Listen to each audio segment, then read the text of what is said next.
The Reflection of Lies. Chapter 1, Whispers in the Attic. It started with a creak. Evie had always been afraid of the attic, the one place in her family's crumbling Victorian house she was never allowed to explore. Her parents insisted it was filled with nothing but dust and broken furniture, yet sometimes she swore she heard faint whispers coming from above. One restless night, Evie was jolted awake by a dream, a mirror splintering into 1,000 shards, each shard reflecting her face, but twisted, angry, and unfamiliar. The whispers in the attic grew louder. Drawn by curiosity and unease, she climbed the rickety staircase, armed with nothing but her phone flashlight. The attic was suffocatingly dark, the air heavy with the scent of mildew. As she scanned the room, her light fell on a leather-bound photo album resting atop an old trunk. She reached for it, feeling her skin prickle with electricity. When she opened it, the photos inside were mundane at first, family snapshots of picnics and birthdays. But halfway through, the faces grew blurred, distorted. The last photo stopped her cold. It was a picture of a baby, but the eyes were undeniably hers.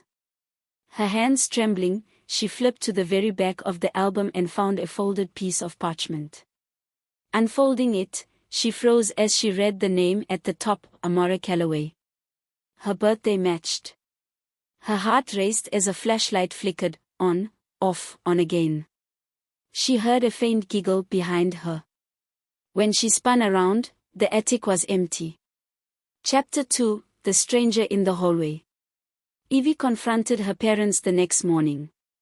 They exchanged worried glances, her father avoiding her gaze while her mother's face turned ashen. "Evie, please. Let's talk about this later," her mother said, voice unsteady. "No. Who is Amora Calloway? Why is her name on my birth records?" Evie demanded. Her father finally sighed, rubbing the back of his neck. "You're not biologically ours. We found you, abandoned in the woods near the old Calloway estate. There were no records of you, no family. We didn't want you to grow up feeling unwanted." Evie stared at them, a storm brewing inside her. "So you lied to me. My whole life is a lie." Unable to process the revelation, she fled to school. But things they weren't normal either. Whispers followed her through the halls, students talking about a new girl, Iris, who looked exactly like her. Unease grew in her stomach. When she turned a corner and finally saw Iris, she felt her breath hitch. Iris wasn't just similar, she was identical. A perfect mirror. The two girls stared at each other for an eternity. Iris broke the silence with a slow, eerie smile. "I think I've been looking for you." Chapter 3, A Selfie and a Warning. Evie and Iris started spending more time together, fascinated by their uncanny resemblance. It was Iris who suggested they take a selfie. Laughing, they posed together, holding the phone up to capture the shot. Later, as Evie looked at the photo, dread crept up her spine. While Iris looked radiant and alive, Evie's image was different.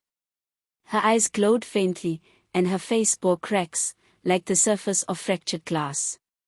Behind her, in the dim background, stood a figure, a featureless silhouette, its fingers reaching out toward her shoulder.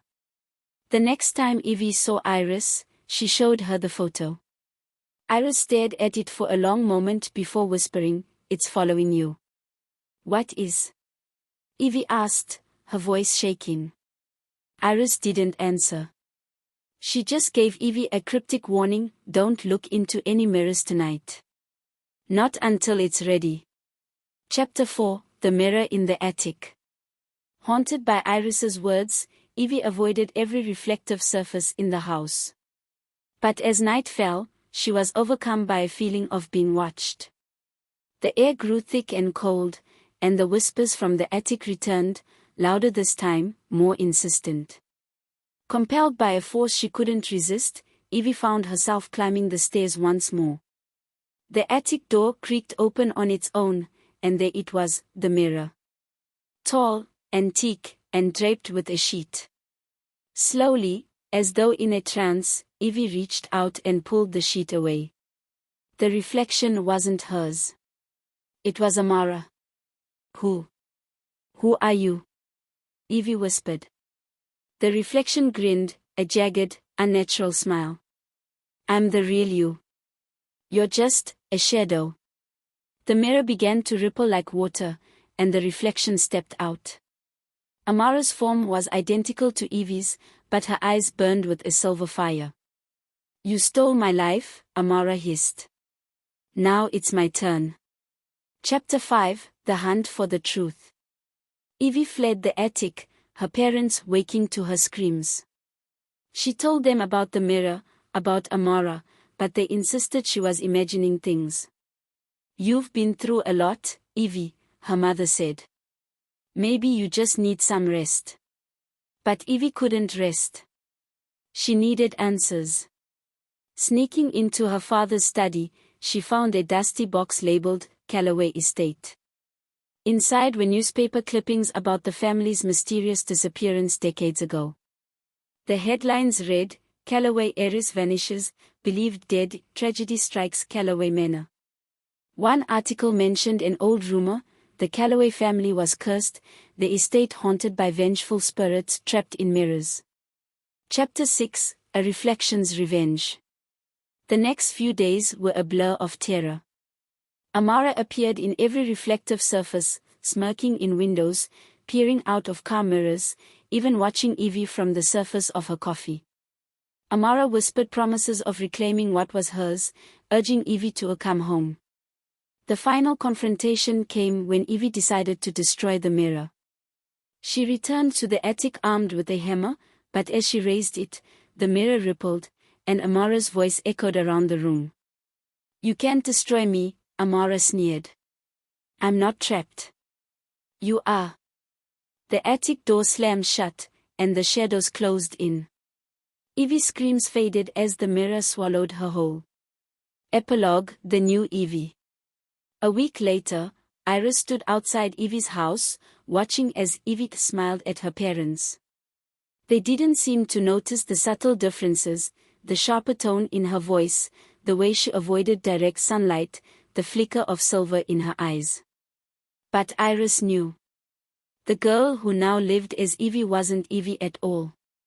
As Evie turned and locked eyes with Iris, she grinned. And in that grin, Iris saw a promise: you're next.